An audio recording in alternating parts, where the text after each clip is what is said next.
meron akong tips sa inyo.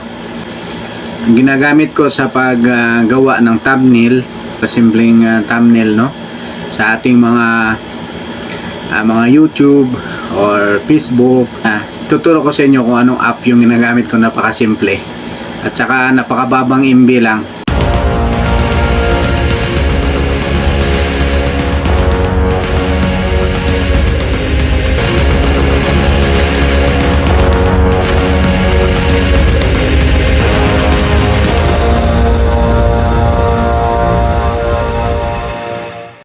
So, ang gagawin nyo, i-download nyo doon sa Play Store. Ito yon. So, punta tayo ng Play Store. Ayan.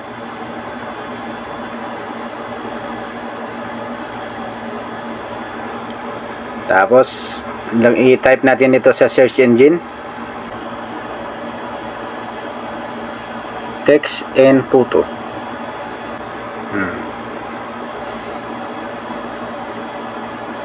Ayan o, makita nyo, ito yung ito mo, add text on photo editor. So yan, dahil meron na akong ganyan, open natin. Ayan, so kailangan yan ng update, no. So wag na natin i-update yan kasi haba. Balik tayo doon sa aking wall. So yan, click natin, no lang natin. So tingnan nyo dito, ganito lang kadali. Ito halimbawa, lagyan natin ng pakuila-kuila, no. So ito, gamitin natin tong, ayan, ganito lang kadali. Yan, pwede saan nyo pwedeng ilagay yan. Ayan, pwede kayo mamili kahit ano, basta doon lang sa video nyo. Ayan, ayan, no. Lagyan ko agad ng text. May text na. Lagyan ko siya. So ayan, may thumbnail na tayo. Ayan.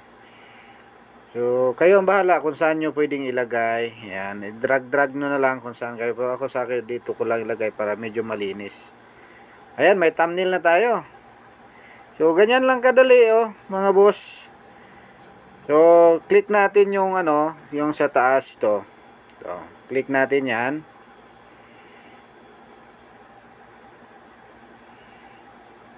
Tapos click natin yung save image.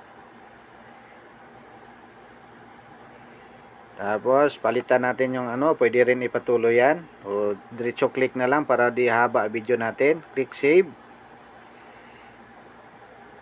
Simpleng tips, simpleng app. Yung mga nagtatanong dyan kung paano gumawa ng thumbnail, yan yung gamitin yung app at napaka-simple lang po siya at mababang MB lang po, hindi na po puno yung cellphone natin.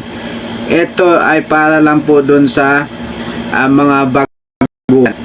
Kasi pagka naging master na po tayo, ay meron po tayo talagang app na pwede tayong gumawa ng cinematic na natin, mga thumbnail natin, napakaganda. Nakaumpisa nyo pa lang, itong gamitin yung app para madali at hindi kayo maligaw sa paggawa ng thumbnail ninyo. Okay? Good luck po. Sana may natutunan po kayo lahat. Salamat!